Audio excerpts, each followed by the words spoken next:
It all started on an autumn afternoon in Madrid.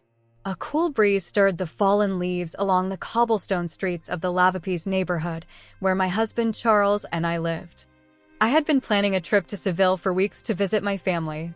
The truth was, I hadn't seen them in months, and my mother, Carmen, kept insisting that we needed to spend time together. "Lucy, darling, when are you coming? Your father and I miss you," she would say on every phone call. And she was right. I missed them too, but life in the capital always seemed to move at a frantic pace, leaving me with hardly any time for anything. Finally, I decided to pack and set off on the journey. As I folded my clothes into my suitcase, I couldn't help but notice Charles's cold demeanor about my departure. He was sitting at his desk, as always, surrounded by piles of paperwork and staring intently at his computer screen. His expression was unreadable, a mix of indifference and something deeper I couldn't quite decipher at that moment. "Are you sure you want to go now?" he asked without taking his eyes off his work. "You know I'm in the middle of an important project." I sighed, trying not to let frustration take over. "Charles, we've been postponing this trip for months. My family needs me, and I need them." He merely nodded, saying nothing more. I continued packing, reminiscing about how we used to be. There was a time when Charles would have insisted on coming along, eager to spend time with my family in Seville. Now, it seemed his world had shrunk to his work and ambitions. Once I finished packing, I walked over to his desk to say goodbye. I hoped he'd at least stand up to give me a hug, but he only mumbled a curt, "Take care," without even meeting my eyes. I left the apartment with a heavy heart, dragging my suitcase down the old building stairs. Once on the street, I took a deep breath, letting the crisp Madrid air fill my lungs. I decided to walk to Atocha station instead of taking a taxi. I needed that time to clear my thoughts. Strolling through familiar streets, past the Reina Sofia Museum and the bustling San Fernando Market, I couldn't help but reflect on how things had changed between Charles and me. When we met 10 years ago at the economics faculty of Complutense University, he was a young man full of passion and dreams. I fell in love with his enthusiasm, with how he talked about changing the world through ethical business. I recalled our wedding in Seville's Plaza de España, surrounded by friends and family. Charles had danced traditional Sevillian steps all night, promising that one day we'd have a house overlooking the Guadalquivir. Where had that man gone? Now, Charles seemed consumed by his own projects, always talking about a future filled with wealth and success that never seemed to materialize. Our conversations had become monotonous, revolving solely around his business plans and upcoming investments. I arrived at Atocha station well ahead of time. While waiting for the high-speed train to Seville, I bought a coffee at one of the station's cafes. The aroma of freshly brewed coffee offered a small comfort, reminding me of the breakfasts I used to share with my parents on the terrace of our home in Triana. I boarded the train and settled into my seat. As the train began to move, leaving behind the Madrid skyline, I felt some of the heavy burden on my shoulders lift. This trip was meant to relax me and reconnect me with my family, not to worry about Charles and our relationship. The train ride passed quickly. I gazed out the window, watching the landscape gradually change from the barren fields of Castilla-La Mancha to the olive groves of Andalusia. Each kilometer drawing me closer to Seville felt like a step back to my roots, to the person I was before moving to Madrid. When the train finally pulled into Seville's Santa Justa station, an emotion I hadn't felt in a long time surged through me. There, on the platform, my parents waited with enormous smiles on their faces. "Lucy, my dear," my mother exclaimed, enveloping me in a warm hug that smelled of jasmine and home. My father, Anthony, a man of few words but a big heart, hugged me tightly. "Welcome home, sweetheart," he said in a gravelly voice. The journey home was a whirlwind of conversation and laughter. My mother couldn't stop talking about the preparations she had made for my visit, while my father chimed in now and then with a funny comment about the neighbors or the latest news around the block. Once we arrived at our home in the heart of Triana, I immediately felt enveloped by familial warmth. The courtyard was filled with flower boxes brimming with geraniums and jasmine, and the aroma of olive oil and garlic wafting from the kitchen reminded me just how much I had missed my mother's cooking. "I made your favorite dish," my mother announced proudly. "Spinach with chickpeas, just the way you like it." The following days were a balm for my soul. Conversations with my mother as we prepared lunch, advice from my father during our walks along the Guadalquivir, even playing with my nieces in Maria Luisa Park. Each moment was painted with a joy I hadn't felt in ages. One afternoon, while we enjoyed the cool breeze on the rooftop, my mother looked at me with eyes that seemed to read my very soul. "Lucy, are you all right? You seem different." I hesitated for a moment, but then the words began to spill out. I told her about the distance I felt with Charles, about how our dreams seemed to be drifting apart. She listened in silence, holding my hand. "Sweetheart," she finally said, "love is like a plant. It needs daily care, water, and sunlight. If you neglect it, it wilts. But if you give it what it needs, it can bloom even in the toughest conditions."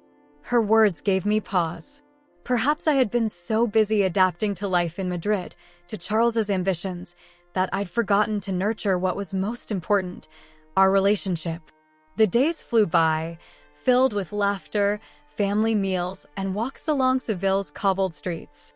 I visited the cathedral and the Giralda, explored the Alcazar, and lost myself in the Santa Cruz district, rediscovering the city that had seen me grow up.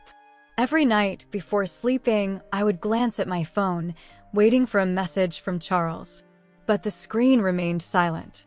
I told myself he must be busy with work, yet a part of me couldn't help but feel hurt by his indifference. On the last day of my visit, the entire family gathered for a big farewell lunch. The courtyard filled with voices, laughter, and the rhythmic clapping that accompanied a Sevillian dance.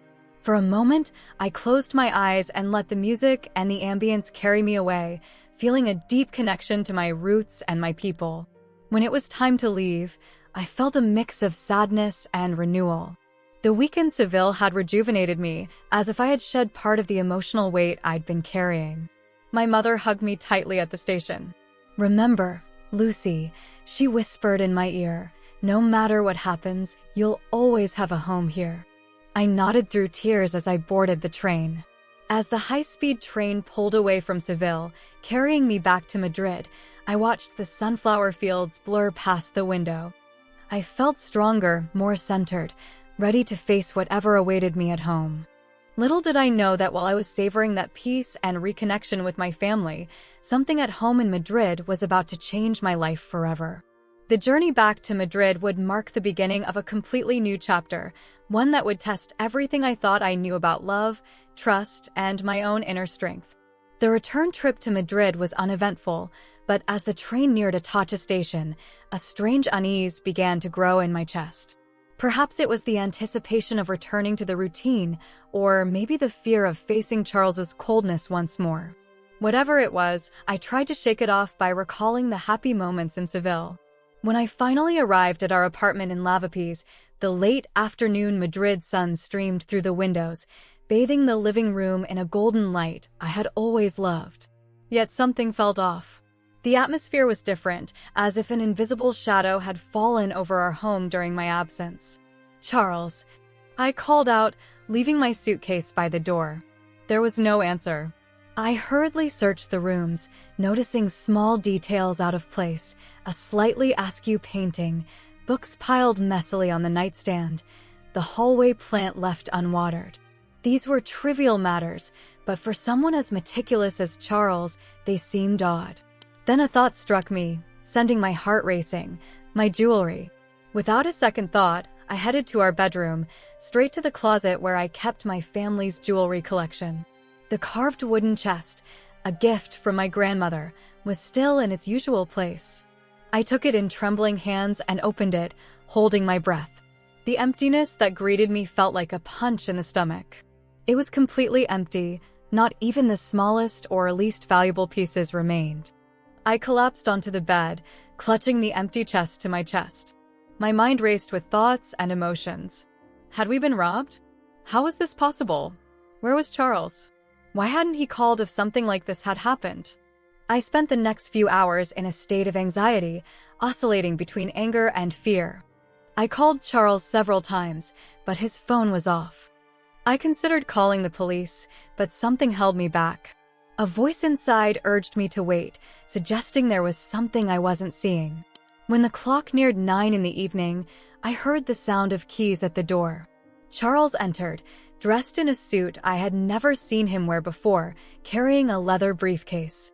His expression, upon seeing me sitting on the living room sofa, was momentarily one of surprise before morphing into a smile that didn't quite reach his eyes. "Lucy, you're back," he said as if it were a casual observation. "How was your trip?" I stared at him, unable to believe his nonchalant attitude. "Charles, where are my jewels?" His smile faltered for an instant, but he quickly regained his composure. He loosened his tie and sat on the armchair across from me, carefully placing his briefcase beside him. "Ah, that," he said in a tone meant to be light. "I made a big deal while you were away. In fact, that's what I wanted to talk to you about." I felt the blood freeze in my veins. "What do you mean by a big deal?" I managed to say, my voice barely a whisper. Charles leaned forward, his eyes sparkling with a pride I recognized all too well. "I sold all your jewels. Every single piece. And that sale has financed my empire." His words hit me like a bucket of cold water. For a moment, I thought I'd misheard him, that this was some cruel joke. But the expression on Charles's face, a mix of pride and defiance, confirmed that he was serious. "How could you do that?" I managed, my voice trembling with contained rage. "Those jewels have been in my family for generations. You had no right to touch them, let alone sell them." Charles waved his hand dismissively, as if swatting away an annoying insect. "Lucy, you have to understand. This was the opportunity we'd been waiting for. With that money, I've kickstarted a business that will make us richer than we ever dreamed." "Us?" I repeated in disbelief. "How can you speak of US when you made this decision without even consulting me?" "Those jewels were mine, Charles, mine and my family's." He got up and paced the room nervously. "You're my wife, Lucy. What's yours is mine, and vice versa. Besides, what use was it to let those jewels sit locked away in a chest? Now they're working for our future." Every word he uttered left me more stunned. This wasn't the man I married, the man who had vowed to love and respect me. He was a stranger, consumed by ambition and greed. "I want you to tell me exactly what you did," I demanded, struggling to maintain my composure. "Every single detail." Charles smiled as if my demand was merely an interest in his big deal. He sat back down and began explaining how he'd found a buyer willing to pay a sum well above the jewel's actual value. He talked about contacts in the antiques world, unique opportunities, and how this was just the beginning of his rise to success. As I listened, a part of me realized I no longer recognized the man before me. Where was the idealistic young man who wanted to change the world? The one who danced civilian steps at our wedding and promised me a life full of love and adventure? And what about the memories, Charles? I interrupted his monologue. What about the necklace my grandmother gave me on her deathbed? Or the earrings I wore on our wedding day? Don't they mean anything to you? For a moment, I saw a flicker of doubt in his eyes, but it quickly vanished. "Lucy, memories are in our hearts, not in material objects. Think of the future we're building." That was when something inside me broke. It wasn't just the loss of the jewels, it was the realization that the man I loved had vanished, replaced by someone I barely recognized. I rose slowly, feeling every second's weight. "Charles, I need you to tell me exactly who you sold the jewels to and how I can contact them." "What for?" he asked, frowning. "It's done, Lucy. You can't undo the deal." "I'm not asking for your permission," I replied with a calm I didn't know I possessed. "I'm demanding information about what's rightfully mine." Charles stared at me as if seeing me for the first time. Then, with a frustrated sigh, he pulled out his phone and showed me the buyer's contact. I quickly memorized the details. "I hope you understand what I'm doing for us," he said as he put away his phone. "Someday you'll thank me." I said nothing. Instead, I went to our bedroom and locked the door, needing space to think, to process everything that had happened. That night, lying in our bed and staring up at the dark ceiling, I made a decision. I wasn't going to be a victim in the situation. Somehow, I would reclaim what was mine and, in the process, perhaps discover who I was without Charles. The next morning, I woke early. Charles had already left, Probably off working on his big deal. I used the solitude to make some calls. First, I contacted the buyer. The conversation was brief and unsatisfying. The man was evasive and unwilling to discuss any details. Then, I called my friend Elena, a lawyer at a firm in Madrid, and told her everything. "Lucy, what Charles did is illegal," Elena said after hearing my story.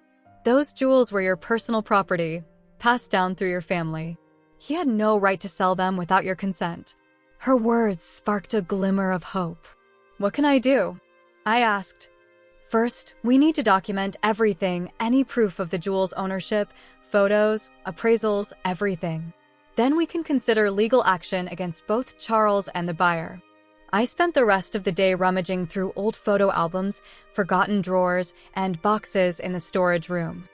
I found some pictures of the jewels, documents regarding my grandmother's inheritance, even an old wedding video where some pieces were clearly visible.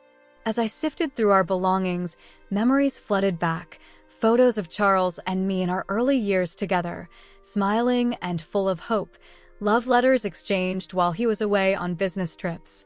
Gradually, I realized how those expressions of affection had faded over time, replaced by bills, account statements, and business plans. When Charles returned that evening, I found him sitting on the sofa surrounded by these scattered remnants of our past. "What's all this?" he asked, looking confused at the photos and papers. "This, Charles, is our life," I replied softly. "Or at least, it used to be." I watched as his expression shifted, a mix of nostalgia and what might have been regret. For a moment, I thought maybe, just maybe, I could make him understand what he'd lost.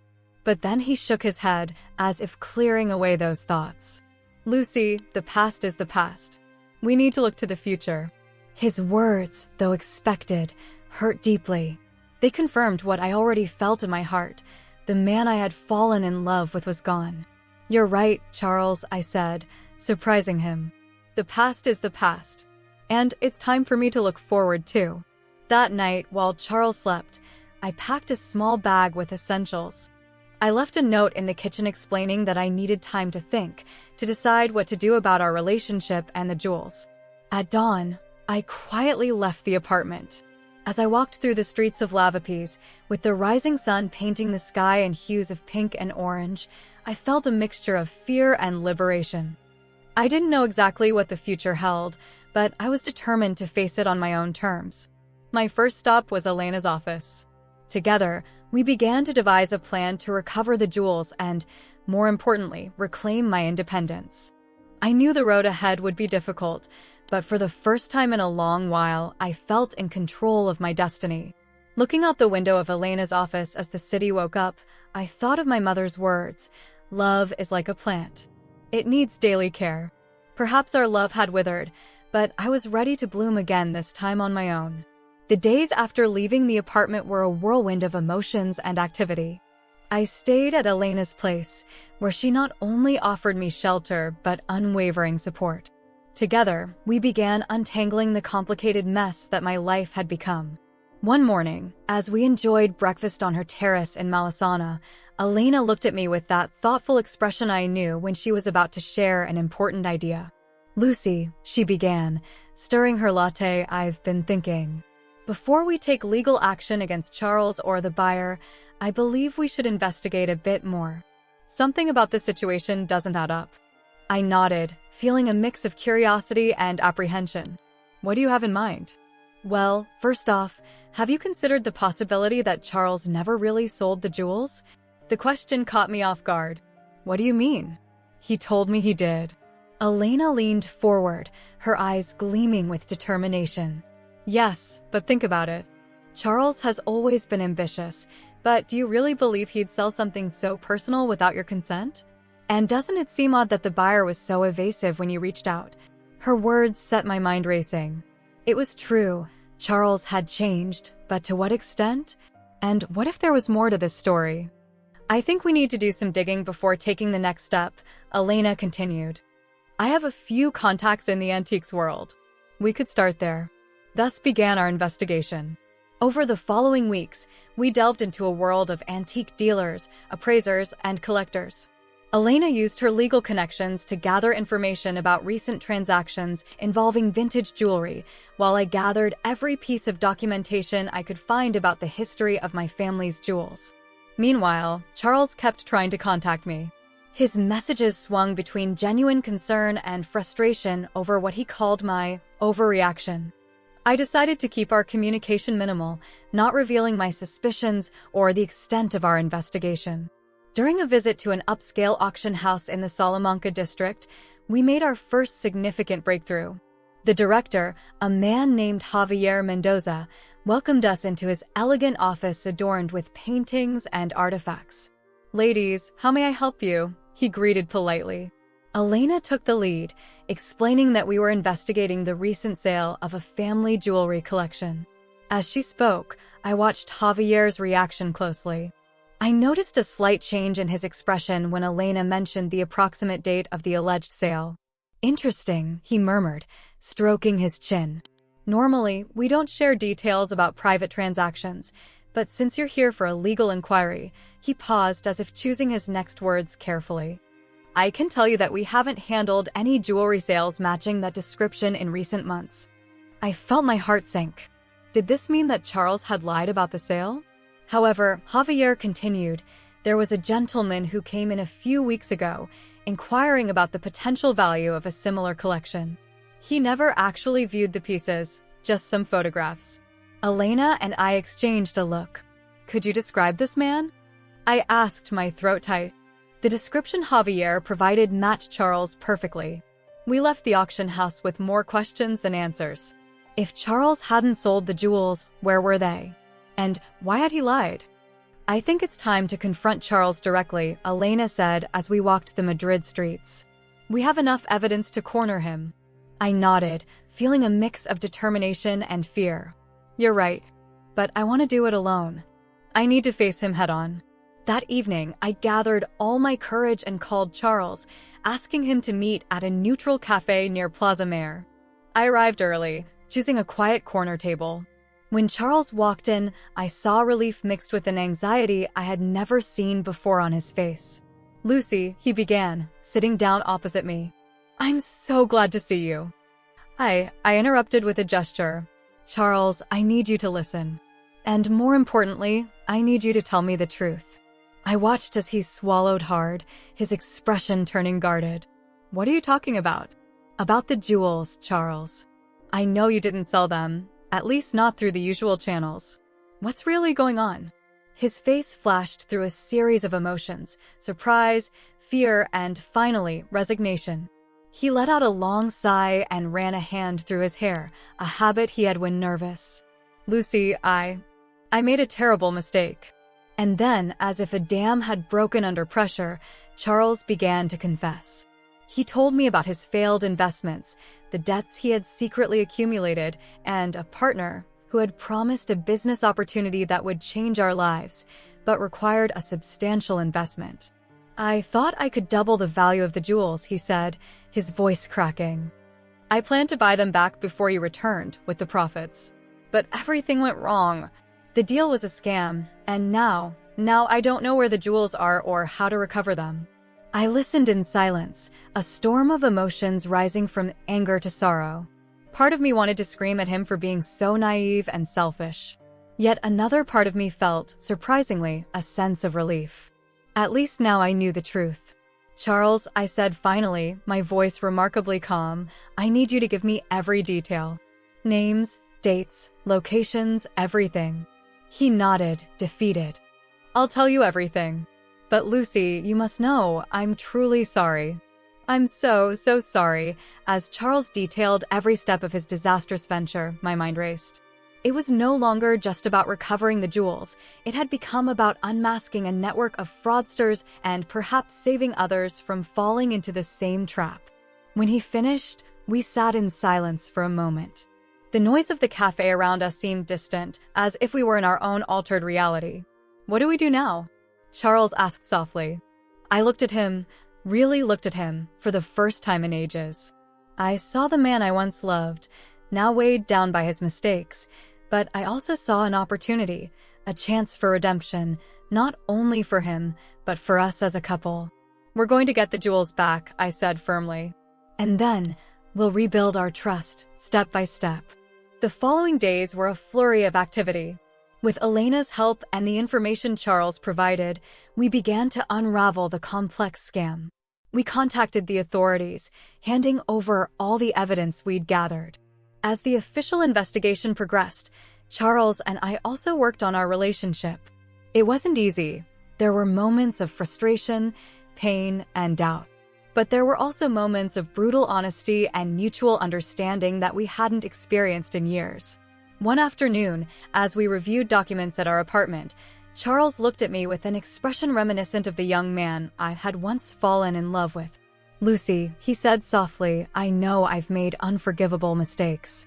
But I want you to know that, no matter what, I'm committed to making things right. Not just about the jewels, but for us." I felt a lump in my throat. "I know, Charles. And I appreciate your effort. But you need to understand something. Those jewels aren't just valuable objects. They're part of my history, my identity. When you treated them like mere merchandise, I felt like you were discarding a piece of me." I saw understanding dawning in his eyes. "I get it now, Lucy. And I promise I'll do everything in my power to get them back and to win back your trust." As we worked together to solve this mystery, it felt like we were rebuilding more than just our search for the lost jewels. We were reconstructing the very foundation of our relationship, this time on honesty and mutual understanding. The investigation advanced slowly, but we made progress. Every small victory, every clue we followed, brought us one step closer to the truth and to recovering what we had lost. One evening, while dining on our apartment's terrace with the Madrid skyline spread out before us, Charles took my hand. "Lucy," he said, his voice filled with emotion, "I want you to know that, no matter what happens with the jewels, I've learned an invaluable lesson. The real treasure isn't in the jewels or the money, it's what we have here, between us." I smiled, a mix of emotions stirring inside me. "You're right, Charles. But I also want you to understand that those jewels mean more than just their sparkle. They're a legacy, a connection to my past and my family. And we're going to get them back." He nodded, determination shining in his eyes. "We will, together." As I gazed at the illuminated city, I thought about the journey we had embarked on. I didn't know exactly what the future held, but for the first time in a long while, I felt we were on the right path. The unveiling of the truth, painful as it had been the first step toward healing and renewal. Days turned into weeks as Charles and I worked tirelessly to unravel the mystery of the missing jewels. Our daily routine transformed into a mix of investigations, phone calls, and meetings with various contacts in the antiques world. One particularly cold autumn morning, while we were having coffee in our kitchen, Charles's phone rang. His expression changed instantly as he saw the number on the screen. "It's him," he murmured, looking at me with a mix of anxiety and hope. I nodded, silently urging him to answer. Charles put the phone on speaker and answered in a tense voice. "Yes, Mr. Ruiz," a deep voice resonated on the other end. "I have news about your investment." Charles and I exchanged glances.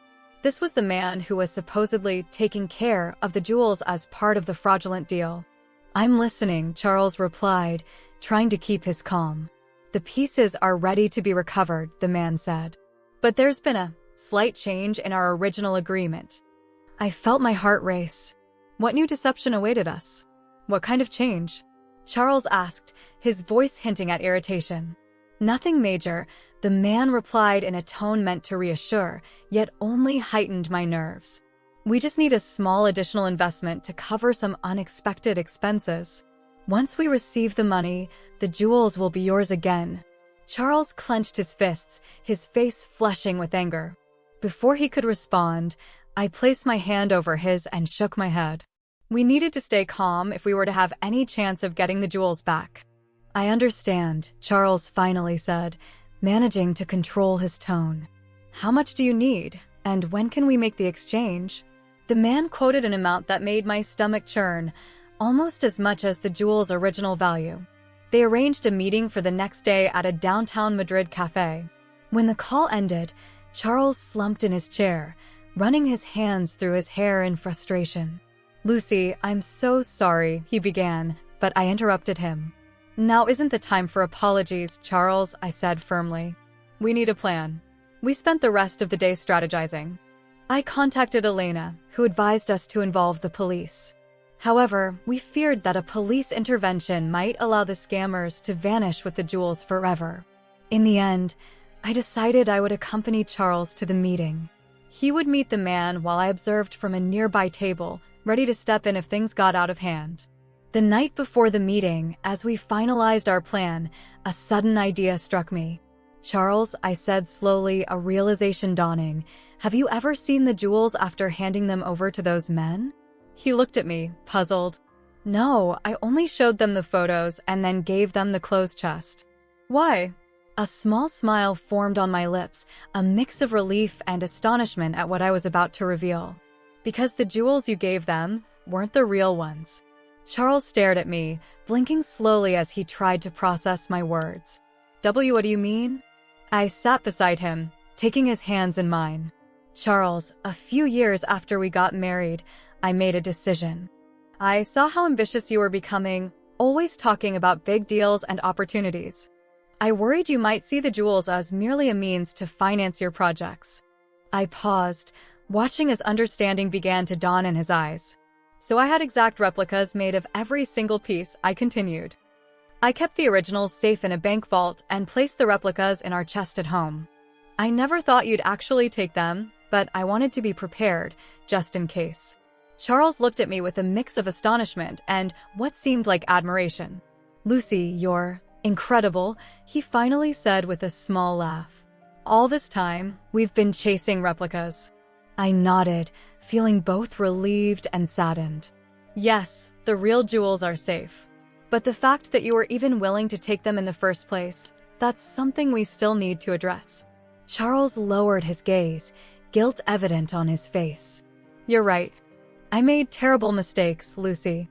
But I promise I'll do everything I can to make it right. We fell silent for a moment, absorbing this new reality. Finally, Charles spoke again. So, what do we do now? Do we cancel tomorrow's meeting? I shook my head, an idea forming in my mind. No, we go. But we're going to teach them a lesson they'll never forget. The day of the meeting arrived, and with it came a mix of nerves and anticipation. We headed to the agreed-upon cafe in the heart of Madrid, the city's hustle contrasting sharply with the tension between us. Charles entered first, walking over to the table where the man was waiting. I sat at a nearby table, pretending to read a newspaper while closely observing their interaction. I watched as Charles greeted the man, and they began a conversation that felt tense even from a distance. Then, just as we had planned, Charles reached into his pocket and pulled out a small case. Here's your additional investment, I heard him say as he opened the case to reveal what appeared to be a dazzling diamond necklace. The man looked at it greedily, extending his hand to touch it. That was the moment I stepped in.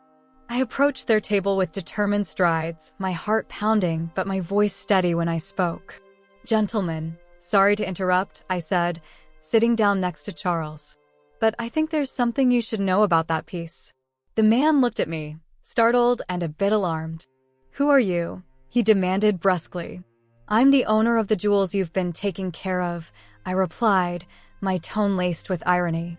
And I have some interesting news for you. Every piece in your possession, including this one, I gestured to the necklace in the case, is a replica. The color drained from the man's face. You're lying, he stammered, but his voice lacked conviction. Am I? I responded, pulling out my phone. I have the certificates of authenticity for the real jewels, which are safely stored in a vault. I also have receipts for the replicas I had made years ago. Would you like to see them? The man glanced between Charles, then me, and finally at the necklace in the case. I could see the exact moment he realized his scam had been exposed. This is what's going to happen, I continued firmly. You're going to return all the replicas to us. In exchange, we won't press fraud charges. And if you ever try something like this again, all this evidence will go straight to the police. Is that clear? The man slowly nodded, defeated. Within hours, every replica was back in our possession. That night, as Charles and I dined on our terrace celebrating our victory, I reflected on everything we had been through. "You know," I said, looking at Charles with a mix of tenderness and seriousness, "when I had those replicas made, a part of me hoped I'd never have to reveal their existence. I hoped you'd trust me, us, enough not to see those jewels merely as a means to an end." Charles nodded, guilt plain in his eyes. "I know, Lucy. And I can't tell you how sorry I am. I let ambition cloud my judgment, putting at risk what's most valuable to me, our relationship." I took his hand, feeling the weight of our shared experiences. "Charles, this doesn't erase what you did. But it's a start, a beginning to rebuild our trust and to remember what truly matters." He squeezed my hand, his eyes shining with determination. "I promise, Lucy, that from now on, our love and our relationship will be my priority. No more schemes, no more secrets." As we watched the sunset over Madrid, I felt a mixture of relief for recovering the jewels, even if they were replicas, and sorrow for the path we'd had to tread. Yet there was hope too, hope that perhaps from this masterful deception we could forge something new and stronger. The following days after our confrontation with the scammers felt like an odd limbo.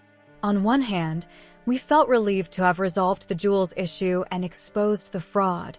On the other, it was as if a fog had lifted, allowing us to see the true state of our relationship.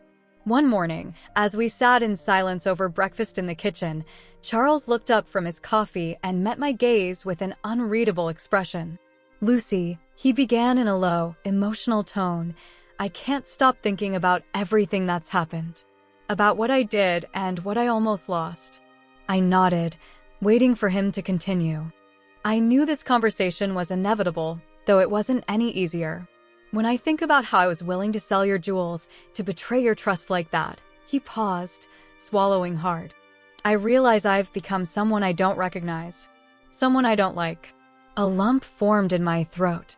Seeing Charles so vulnerable and remorseful reminded me of the man I fell in love with so long ago. "Charles," I replied softly, "I appreciate your honesty. And yes, what you did was painful. But the fact that you can acknowledge it and want to change, that means something." He reached out, placing his hand over mine. "I want to be better, Lucy.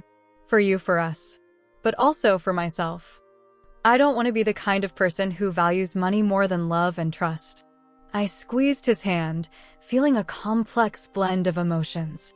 "That's a good start, Charles. But you need to understand, this isn't something you can fix overnight.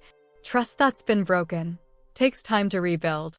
He nodded, his eyes gleaming with determination. "I know. And I'm willing to do the work, to take all the time it takes." The following days became an exercise in patience and communication. Charles began attending therapy, a step he had never considered before, and I immersed myself in work and my own healing process. One afternoon, while strolling through Retiro Park, Charles shared something from his latest therapy session. "My therapist made me realize something," he said as we walked by the pond. "All my life, I've been chasing success and recognition. But I never stopped to consider what success truly meant for me." I looked at him, intrigued. "And what does it mean to you now?" He stopped and turned toward me. "I realized that true success is having someone like you in my life. It's building a relationship based on love, trust, and mutual respect. Everything else, money, status, they're just embellishments." Tears welled in my eyes. His words were beautiful, yet a part of me remained cautious.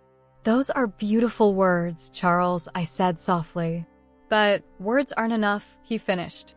"I know that. And I'm determined to prove it with actions, day by day."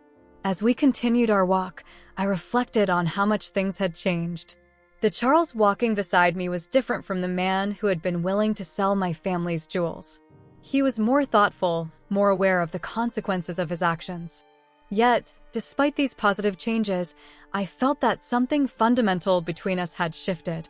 The trust that was once taken for granted was hard to rebuild completely. One evening, while we were having dinner at home, Charles surprised me with a proposal. "I've been thinking," he began, "maybe we need a fresh start, a change of scenery." I looked at him, curious. "What do you have in mind?" "How about moving to Seville?" he asked, his eyes sparkling with excitement. We'd be closer to your family, and we could start anew in a place filled with good memories for both of us. The proposal took me by surprise. On one hand, the idea of being near my family, returning to my roots, was tempting. On the other, I worried that Charles might see it as a quick fix for our problems. Charles, I appreciate the idea, but don't you think we're running away from our problems instead of facing them? For a moment, his face clouded over, then he nodded. You're right. I don't want it to seem like I'm looking for an easy way out. I just thought a change might be good for both of us. I took his hand across the table. I understand your intentions, and I'm not saying it's a bad idea. But I think before we make such a huge decision, we need to work on ourselves here and now. Charles nodded, squeezing my hand. You're right, as always. The following months were a period of intense personal and couples work. We attended therapy together, learning to communicate better, to express our needs and fears. Charles focused on redefining his priorities, moving away from risky ventures and building a more stable, ethical career. For my part, I confronted my own demons. I realized that, in a way, I had been complicit in our situation by not voicing my concerns sooner, by staying silent out of fear of losing Charles. One afternoon, while organizing our closet, I found the chest that once held the replicas of the jewels. I opened it, feeling the weight of everything it represented. Charles found me sitting on the floor with the empty chest in my lap. He sat beside me in silence for a moment. You know, he finally said, I think that empty chest represents something important. I looked at him, intrigued. What do you mean? It represents an opportunity, he explained. The chance to fill it with new memories, new promises. To create our own legacy, one built on honesty and true love. His words deeply moved me. For the first time in a long while, I felt a spark of genuine hope for our future. Yet, despite all our efforts, there were moments when the weight of what had happened felt too heavy to bear. There were nights when I'd wake up startled, heart racing, reliving the moment I discovered the jewels were gone. One such night, as I got up to fetch a glass of water, I found Charles in the living room, working late on his computer. What are you doing up at this hour? I asked, surprised. He looked up, determination etched on his face. I'm working on a project, something I hope will help us heal. I sat beside him, curious. Charles turned his screen toward me, showing a document filled with numbers and graphs. I've been calculating how much it would cost to replace each of your family's jewels, he explained. Not with replicas, but with authentic pieces of similar value. I know nothing can replace the sentimental worth, but I was momentarily speechless. Charles, you don't have to do this. He took my hand. I know, but I want to. Not to erase what I did, but as a gesture of my commitment to our future. I want our children and grandchildren to have a family legacy that isn't just about our past, but also about our ability to overcome adversity. Tears filled my eyes. It was a beautiful gesture, but it also made me realize something important. Charles, I said softly, I deeply appreciate what you're doing. But you must understand, I don't need you to replace the jewels to believe in your commitment. I need to know I can trust you, that our love and our relationship will always matter more than any material thing. He nodded, his eyes shining with emotion. I understand, and I promise that every day, every decision I make, will be with that in mind. That night, as we returned to bed, I felt something had shifted, not dramatically, but like a missing piece finally fitting into place. The days and weeks that followed brought new challenges, but also new opportunities for growth. Charles kept his word, putting our relationship first above all else. I, too, learned to express my needs and fears more openly. Slowly, trust began to rebuild, not the blind trust of early love, but a more mature one forged in the fire of our shared experiences. One afternoon, while strolling through our neighborhood, Charles stopped in front of a jewelry store. In the display was a beautiful ring, simple yet elegant. You know, he said with a smile, I think it's time we start our own family legacy. Not with inherited jewels, but with pieces that represent our love and our renewed commitment. I felt my heart fill with a warmth I hadn't experienced in ages. That sounds like a wonderful idea, I replied, squeezing his hand. As we stepped into the jewelry store, I knew we were taking another step on our journey of healing and renewal. Our past actions would always be with us, but we had learned to use them as the foundation for something new and stronger. The future was uncertain, but for the first time in a long time, I was genuinely excited about what lay ahead. Together, we had weathered the storm and emerged, not unscathed, but stronger and more united than ever. Time has a curious way of healing wounds and softening the sharp edges of our experiences. It's been nearly 2 years since that day I discovered my family's jewels were gone, since my world was shaken and I had to reevaluate everything I thought I knew about my marriage and myself. Today, as I gaze out the window of our new apartment in the Triana district of Seville, with the Guadalquivir meandering lazily under the afternoon sun, I can't help but reflect on the journey that brought us here. After months of therapy, long conversations, and hard work on our relationship, Charles and I finally took the step he had suggested long ago, moving to Seville. It wasn't a decision made lightly, nor an attempt to run from our problems. Rather, it was an act of faith, a new beginning in a place that had always been special to both of us. The move itself was cathartic. Packing up our lives in Madrid meant facing many memories, both good and painful. Every object we tucked into boxes seemed to tell a story, from the early years of our marriage to our darkest moments. I especially remember the day we found the empty chest of jewels while packing. Charles held it for a moment, his face a mixture of remorse and determination. "Lucy," he said softly, "how about we take this with us?" I looked at him, surprised. "The empty chest? Why?" He smiled, the same smile that had once captured my heart. "To fill it with new memories. To remind us of where we come from and where we're headed." I nodded through tears, understanding exactly what he meant. Our arrival in Seville was like a breath of fresh air. The city, with its blend of history and modernity, seemed the perfect place for our new beginning. My family welcomed us with open arms, especially my mother, who appeared to have forgiven Charles long before I had. "True love overcomes every trial, sweetheart," she told me one afternoon as we sipped tea in her flower-filled courtyard. "And what you and Charles share is true love." The first few months in Seville were all about adjustment. Charles found a job at a local company, very different from his ambitious projects in Madrid, yet it seemed to bring him a satisfaction I'd never seen before. I, on the other hand, decided to revive an old passion, artisanal jewelry. While strolling through the old Jewish quarter looking for inspiration for my designs, an idea struck me. What if I could combine my love for jewelry with my family's rich history and the city's traditions? That evening, I shared my idea with Charles to open a small artisanal jewelry shop inspired by Seville's stories and our family heritage. "That's a marvelous idea, Lucy," he said, his eyes sparkling with enthusiasm. "You know, I think I have some savings we could use as an initial investment." I stared at him, surprised by his offer and the trust it implied. "Charles, are you sure?" After everything that's happened, he took my hands in his. "I'm sure. I trust you, your talent, and your vision. I want to be a part of this dream, if you'll let me." Those words meant more to me than any jewel or sum of money. They were tangible proof of how much we had grown, of how we had learned to trust one another again. The following months were a whirlwind. We found a small space on Sierpe Street, right in the heart of Seville's shopping district. We renovated it with our own hands, painting the walls in a warm terracotta hue and designing display cases to highlight the beauty of each piece. Every piece I created carried a story. There were rings inspired by the tiles of Plaza de España, necklaces evoking the curves of the Guadalquivir, and bracelets that captured the spirit of the April Fair. But my favorite piece, taking center stage in the main display, was a brooch shaped like a key. "Why a key?"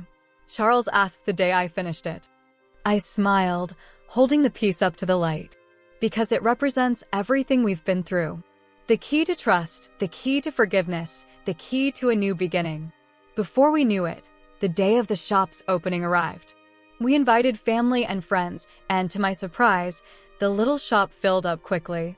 My mother was there, beaming with pride. Even some of our old friends from Madrid made the trip to support us. As I cut the ribbon with Charles by my side, I felt a surge of emotions. We had been through so much. We had been on the brink of losing everything, and yet here we were, starting a new chapter together. The shop was an immediate success. Tourists adored the unique pieces with Seville's stories behind them, and locals appreciated the personal, handcrafted touch. But beyond the commercial success, what filled me with joy was seeing each piece become part of someone else's story. One evening, as we closed the shop, Charles surprised me with a small package. "What's this?" I asked, intrigued. "Open it," he said with a mysterious smile. Inside was a perfect replica of the key-shaped brooch I had created, but with one subtle change, it was adorned with tiny diamonds. "Charles, it's beautiful," I whispered, moved. "It's my way of telling you that you're the key to my heart, Lucy." "You always have been," he said. I embraced him tightly, feeling that finally all the pieces of our lives were falling into place.